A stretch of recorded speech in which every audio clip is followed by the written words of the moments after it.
Chemistry का अगर paper first कीजिए 9th में सप्ली है, केमिस्ट्री का पेपर अगर आप 10th का बहुत अच्छा वाला करते हैं तो वो केमिस्ट्री का 10th वाला पेपर जो है आपको ओवरऑल पास करवा देगा। ठीक है,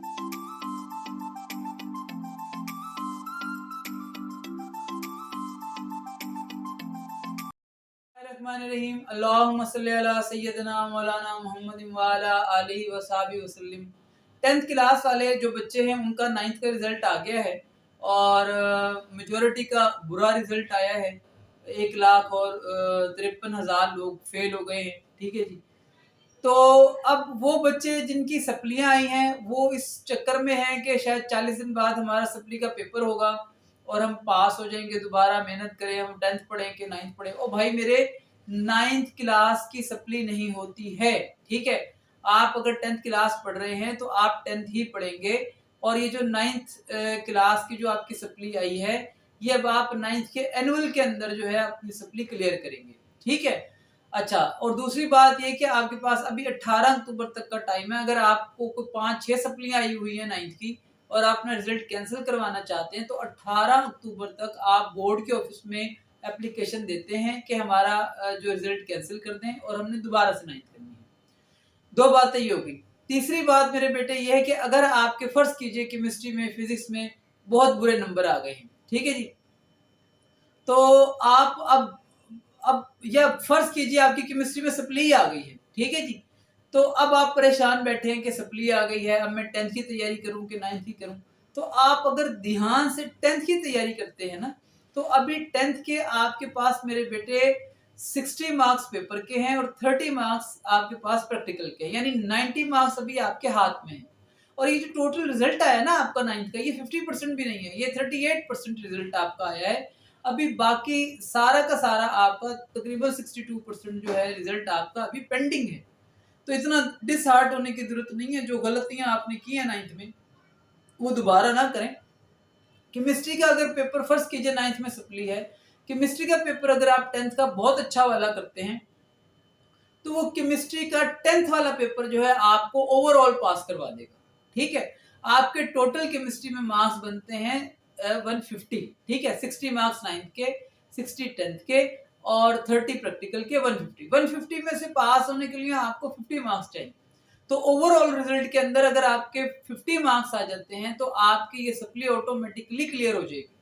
यानी अगर आप खुदा ना खास्ता 9th की सप्ली का पेपर नहीं भी देते और 10th का पेपर आपका अच्छा चला जाता है और प्रैक्टिकल सही आपका चला जाता है तो आप ऑटोमेटिकली खुद ब खुद सप्ली क्लियर किए बगैर ही आप केमिस्ट्री को एज ए होल जो सब्जेक्ट है वो पास हो जाएगा। देखो प्रैक्टिकल के अंदर अगर आप गौर से देखो ना, प्रैक्टिकल के अंदर आपको 30 मार्क्स का प्रैक्टिकल होता है, 20 मार्क्स तो वो हर हाल में दे देता है आपको। आप अगर चले गए हैं पेपर देने तो 20 मार्क्स तो आपको लाजमी मिलते हैं, इससे कम तो किसी को भी नहीं देते हैं अमूमन।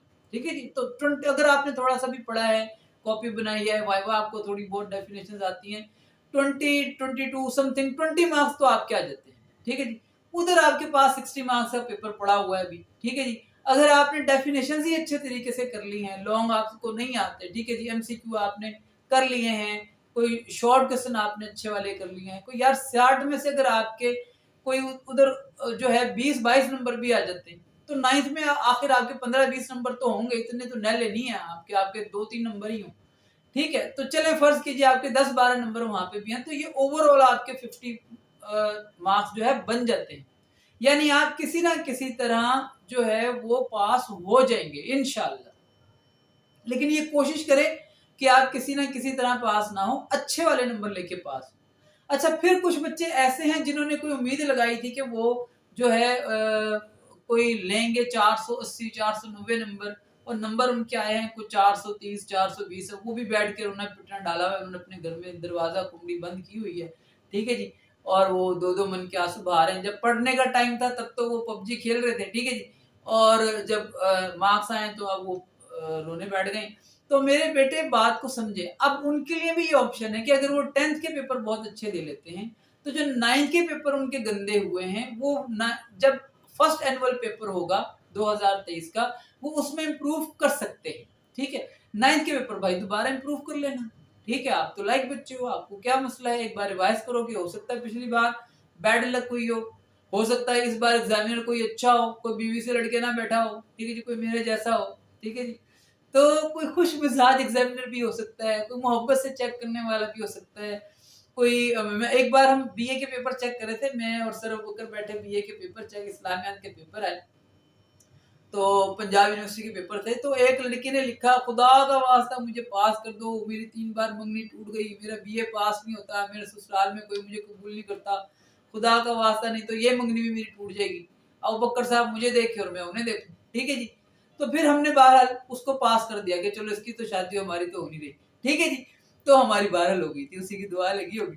तो मेरे बेटे को हो सकता है कोई ऐसा एग्जामिनर हो जो लोगों की दुआएं लेने वाला हो, वो आपको ज्यादा अच्छे नंबर दे दे, तो आप इम्प्रूव कर सकते हैं। जिनके गंदे नंबर आए हैं, यानी अच्छे बच्चों के अगर गंदे नंबर आए हैं, तो उन्हें रोने पिटने की जरूरत नहीं है, दिल लगा के 10th में अच्छी तरह।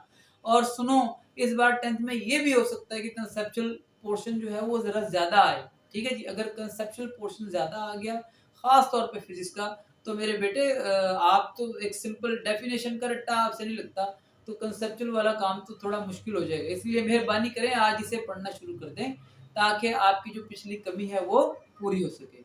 बहुत शुक्रिया। अस्सलाम वालेकुम।